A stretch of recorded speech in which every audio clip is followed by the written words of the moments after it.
Politik di negara kita itu makin memanas.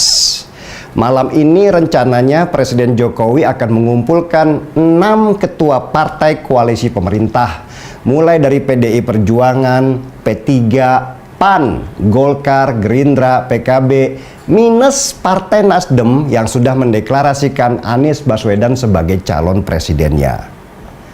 Sejak Megawati mendeklarasikan Ganjar Pranowo sebagai calon presiden PDI Perjuangan sehari sebelum Lebaran kemarin, konstelasi politik langsung berubah.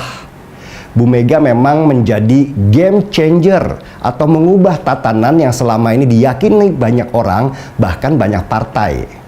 Koalisi Indonesia Bersatu atau KIB yang dimotori oleh Gerindra langsung berantakan.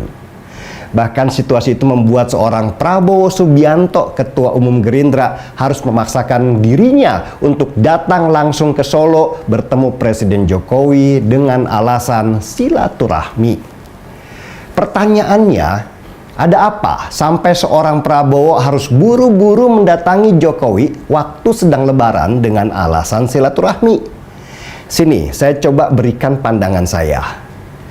Prabowo Subianto sejak menjabat sebagai Menteri Pertahanan sebagai bagian daripada rekonsiliasi berhasil mencuri perhatian banyak orang, terutama pendukung Jokowi, dengan menampakkan loyalitasnya yang tinggi kepada Presiden. Banyak pendukung Jokowi yang jatuh hati kepadanya dan tidak menganggapnya sebagai ancaman lagi seperti halnya waktu Pilpres 2019. Tetapi yang banyak pendukung Jokowi lupa, Prabowo tetaplah seorang Prabowo yang punya ambisi besar untuk menjadi orang nomor 1 di negeri ini. Presiden Jokowi sejak awal juga saya katakan banyak dianggap sebagai kompas, sebagai penunjuk arah kemana harus bergerak oleh para pendukung setianya. Apalagi di dalam survei-survei disebutkan kalau kepuasan banyak orang terhadap Jokowi itu mencapai hampir 80%, yang juga membuatnya sebagai presiden dengan tingkat kepuasan tertinggi di dalam sejarah Indonesia. Dan yang harus diakui oleh banyak orang, pendukungnya Jokowi yang mencap diri mereka sebagai relawan non-partai itu banyak sekali jumlahnya. Pendukung Jokowi inilah yang ingin direbut oleh Prabowo Subianto dengan cara menarik simpati mereka lewat loyalitas yang dia tunjukkan kepada Presiden. Dan banyak sekali yang terpengaruh, sehingga ketika ada masalah Piala Dunia Under 20, banyak pendukung Jokowi yang akhirnya berlabuh ke Prabowo Subianto karena ketidakpuasan mereka terhadap Ganjar Pranowo yang dianggap terlalu partai. Bahkan kalau kita ingat sejarah di Pilpres kemarin, ada barisan relawan dari Jokowi seperti Projo yang punya masalah besar dengan PDI Perjuangan karena dianggap bertolak belakang dengan kebijakan partai. Projo ini kemungkinan besar akan membawa masanya ke Prabowo Subianto karena mereka tidak mungkin mendekat ke PDI Perjuangan yang mengusung Ganjar Pranowo. Dengan tarik-menarik masa pendukung Jokowi antara Prabowo Subianto dengan Ganjar Pranowo, kemanakah kira-kira telunjuk Jokowi itu diarahkan? Situasi terbelahnya masa pendukung Jokowi ini makin diperparah dengan statement Gibran, wali kota Solo yang juga anak dari Presiden Jokowi, bahwa ada 2 calon yang disetujui oleh Jokowi, yaitu Prabowo Subianto dan Ganjar Pranowo. Anies Baswedan sudah nggak masuk hitungan karena dianggap sangat berseberangan. Di sini saya ingin mengingatkan kembali kepada kita semua, para pendukung Jokowi yang berdarah-darah di Pilpres 2014 dan 2019. Tujuan apa sebenarnya kita dulu mendukung Jokowi? Tujuan utama kita dulu mendukung Jokowi adalah mencegah rezim Orde Baru untuk berkuasa kembali. Rezim Orde Baru yang dimotori oleh keluarga Cendana sejak lama ingin berkuasa kembali karena di bawah kepemimpinan Jokowi mereka itu menderita sekali. Hartanya Tutut, Tommy, dan Bambang Tri sedang disita besar-besaran oleh Jokowi. Dan ini jelas membuat mereka dendam dan ingin kembali berkuasa supaya bisa menyelamatkan harta-harta yang tersisa yang jumlahnya itu masih di angka triliunan rupiah, sekaligus mengembalikan apa yang sudah disita. Mereka tahu kalau berhadapan dengan Presiden Jokowi akan sia-sia karena mereka sudah mengalami kekalahan yang luar biasa selama 2 kali pemilihan. Dan cara yang paling bagus dan efektif saat ini adalah dengan masuk secara halus, mengajaknya berteman, sehingga bisa memuluskan agenda mereka untuk kembali menjalankan pemerintahan. Apakah rezim Orde Baru ini bisa masuk lewat Ganjar Pranowo? Nggak akan bisa.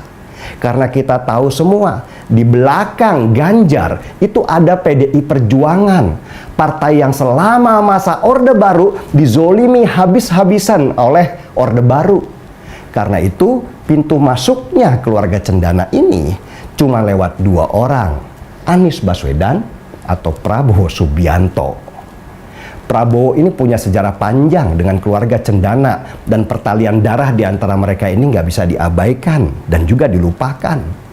Di balik semua loyalitas Prabowo yang ditampakkan ke Presiden Jokowi yang membius banyak pendukungnya Jokowi, kita harus ingat bahwa 2 kali pilpres sebelumnya keluarga Cendana itu ada di belakang Prabowo dan bekerja sama untuk bisa berkuasa. 2 kali pilpres kita bisa melihat mana kawan dan mana lawan. Oke, teman-teman mungkin sudah mendengarkan sedikit penyampaian dari Saudari Denis Regar mengenai Pilpres di 2024. Tentunya yang mencalonkan diri sebagai calon presiden yaitu Prabowo, Ganjar, dan Anies Baswedan. Prabowo Subianto adalah Menteri Pertahanan atau jajaran kepemerintahan Joko Widodo saat ini. Pak Prabowo mendekati Jokowi dan mendekati anak-anaknya agar Jokowi mendukung Prabowo Subianto. Itu sangat terbukti bahwasannya Prabowo, Jokowi, dan Gibran saat ini bergabung dan memenangkan Pilpres di 2024. Dan KPU pun sudah mengumumkan bahwasannya mereka memenangkan. Bahkan suara mereka sangat tinggi dan sangat besar. Teman-teman, dalam dunia perpolitikan di negara kita sangatlah memanas. Memang tidak jauh berbeda ketika kita memiliki kekuasaan, ketika kita memiliki kepemimpinan di atas. Tentunya kita bisa mengatur dan mengubah segala aturan-aturan yang sudah ditetapkan. Mengapa saya katakan seperti Pak Joko Widodo yang terhormat? Ketika Gibran yang tidak mencukupi usia dalam pencalonan, namun Jokowi lah ikut campur di sana.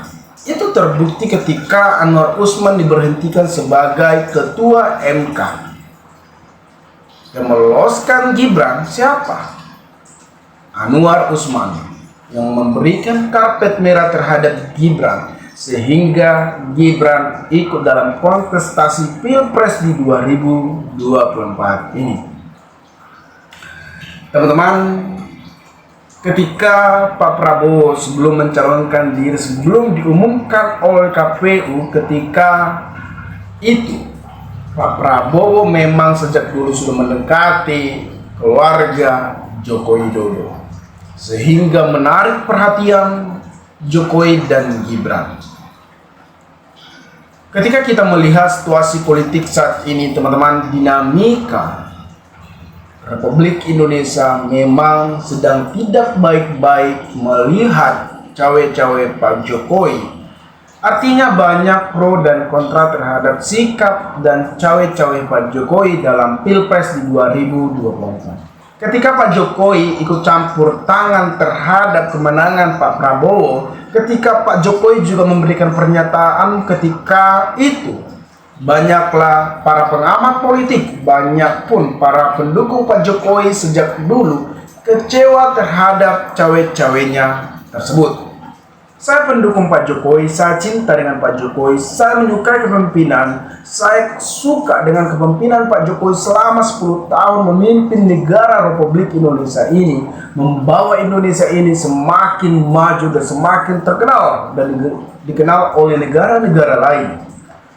Namun saat ini ketika Pak Jokowi meninggalkan parpol dan memberikan pernyataan ketika itu, Pak Presiden boleh memihak dan boleh melakukan kampanye.